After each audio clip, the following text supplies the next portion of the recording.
একেবারে ঘটনার দিন থেকে আপনারা জানেন যে পুলিশের ভূমিকা নিয়ে বারবার প্রশ্ন উঠতে শুরু করেছিল। পুলিশের নিষেধাজ্ঞাকে বুড়ো আঙুল দেখিয়ে কিভাবে জলের বোতল ভেতরে ঢুকেছিল এই প্রশ্ন সামনে এসেছিল।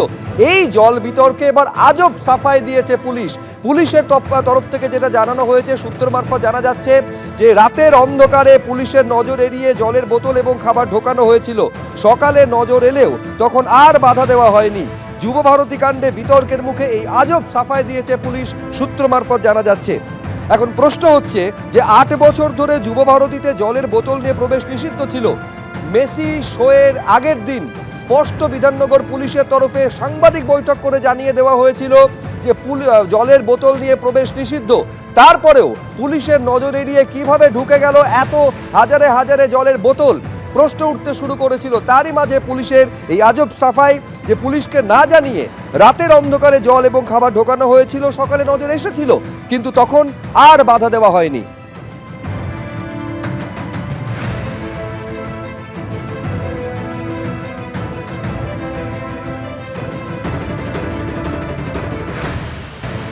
জল কত?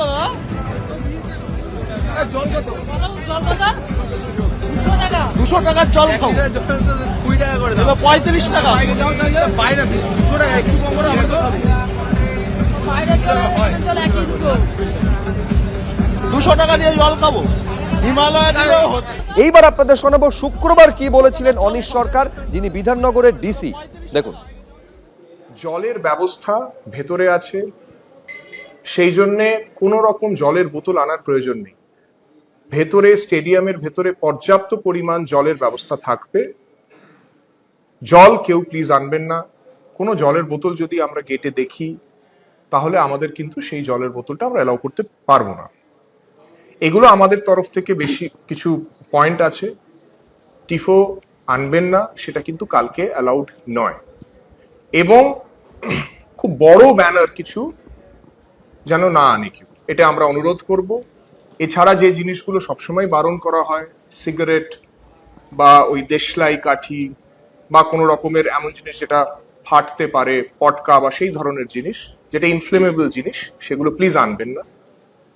আর একেবারে পুলিশের তরফে স্পষ্ট নিষেধাজ্ঞা আনুষ্ঠানিকভাবে জানিয়ে দেওয়ার পরেও বা বোতল জলের হাজার হাজার বোতল ঢুকেছিল শুধু নয়, 10 গুণ 15 গুণ দামে তা বিকিয়েছে, যা নিয়ে বিতর্কে আরো ইন্ধন জুগিয়েছে পুলিশের এই আজব সাফাই যে পুলিশ সকালে দেখেছিল কিন্তু তারপরে কোনো ব্যবস্থা নেওয়া হয়নি। আর এই নিয়ে পুলিশের ভূমিকা এবং সরাসরি রাজ্যের শাসক দলকে নিশানা করেছে বিরোধীরা। পরপর আপনাদের শোনাবো বিরোধী দলনেতা কি বলেছেন এবং কি বলছেন সিপিএম নেতা শতরূপ ঘোষ। পরপর দেখুন। পুলিশ তদন্ত করবে না।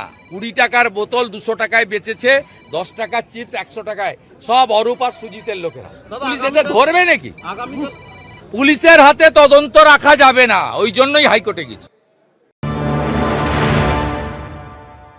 ক্রেটের পর ক্রেট জল ঢুকিয়ে নেওয়া যায়, জলের বোতল ঢুকিয়ে নেওয়া যায়, তার মানে চাইলে রাত অন্ধকারে যুব ভারতের মধ্যে কেউ চাইলে একটা বোমও ঢুকিয়ে নিতে পারতো, বিস্ফোরণ ঘটিয়ে মেসিকে মেরেও দিতে পারতো। আর তারপরে মমতা ব্যানার্জি মেসির পরিবারকে 2 লাখ টাকা ক্ষতিপূরণ আর একটা হোমগার্ডের চাকরি দিতেন। ঘটনাটা কি ঘটেছে, ওখানে জল বিক্রির নাম করে অরূপ বিশ্বাসের ইলেকশন ফান্ডের টাকা তোলা হচ্ছিল। প্রথমে যুব ভারতীর ভেতর জলের বোতলকে নিষিদ্ধ করা হলো, বলা হলো যে ভেতরে জলের ব্যবস্থা থাকবে, কোনো ব্যবস্থা রাখা হলো না।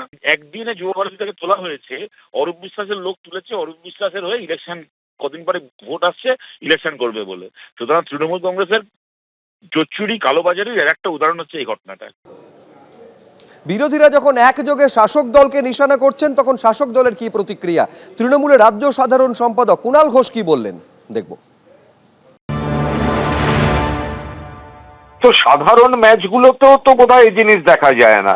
আবার শোনা গেছে সেগুলো আবার বহুমূল্য ছিল, বহুমূল্য।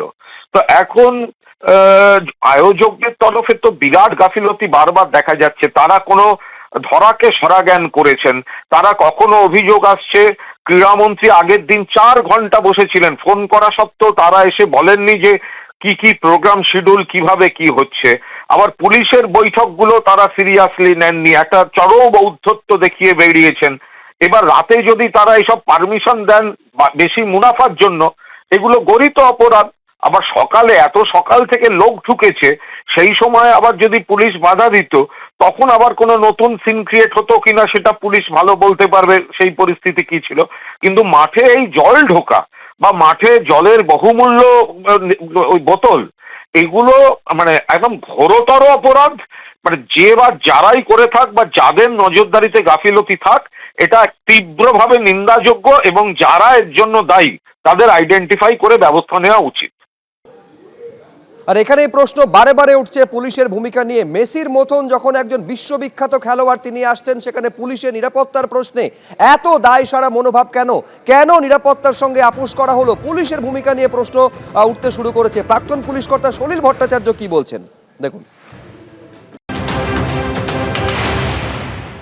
প্রত্যেকটা গেটে সিকিউরিটি ছিল না, প্রত্যেকটা গেটে পুলিশ গার্ড ছিল না, পুলিশ অ্যারেঞ্জমেন্ট হয়নি, তখন কেন আটকালো না?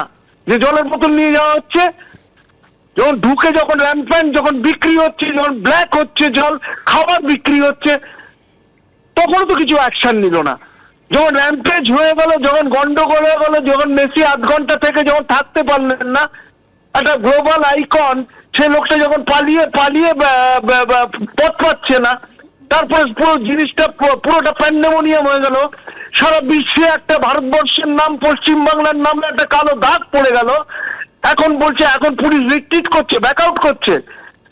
ডিসি তো পরিষ্কার পিসি করেছেন, পিসিতে পরিষ্কার বলেছেন যে আমরা কোনো জল বা কোনো জলের বোতল নিয়ে কেউ যাবেন না, অন্যান্য কিছু নিয়ে যাবেন না, তো বলেছেন তো সেটা।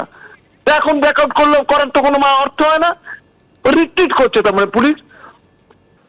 যুবভারতীতে মেসির অনুষ্ঠানের দিন যে তাণ্ডবের ঘটনা ঘটেছিল, রণক্ষেত্রে চেহারা নিয়েছিল যুবভারতী ক্রীড়াঙ্গন, সেই ঘটনায় মোট 5 জনকে এখনো পর্যন্ত গ্রেফতার করেছে পুলিশ। ধৃতদের মধ্যে রয়েছে বাসুদেব দাস, সঞ্জয় দাস, অভিজিৎ দাস, শুভ্রপ্রতিম দে এবং গৌরব বসু। সকলকেই ফুটেজ দেখে গ্রেফতার করা হয়েছে বলে পুলিশ সূত্রে দাবি করা হয়েছে। ভাঙচুর চালাচ্ছেন তারা, এই ফুটেজ সামনে এসেছে এবং এই ফুটেজ দেখে পরপর গ্রেফতারি বলে দাবি বিধাননগর পুলিশের। এক তো যুবক যারা,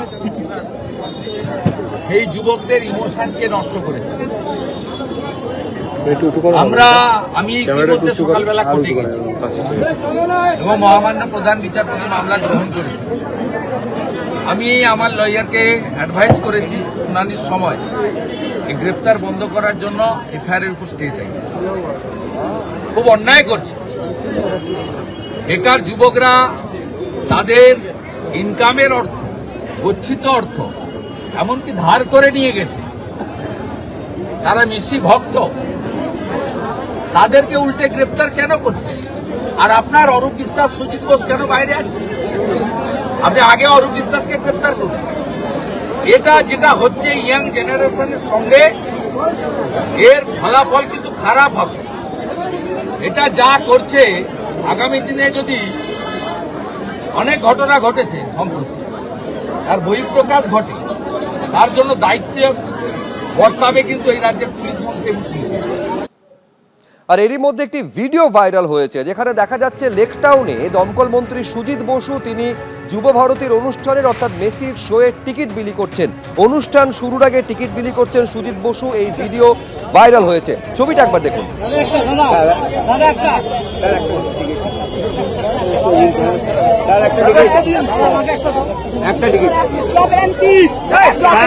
সুজিত বসু স্যারের কাছ থেকে সবাই টিকিট নিচ্ছে, দেখুন।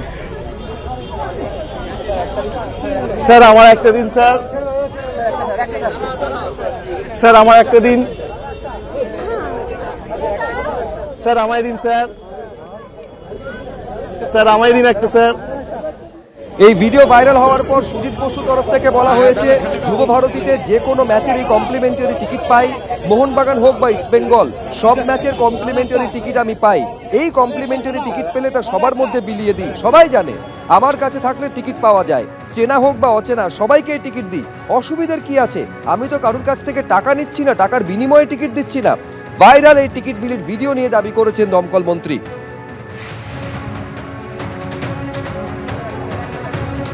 আর এ নিয়ে বিজেপির কি প্রতিক্রিয়া দেখব। এটাই হচ্ছে তৃণমূলের খেলা হবে মডেল।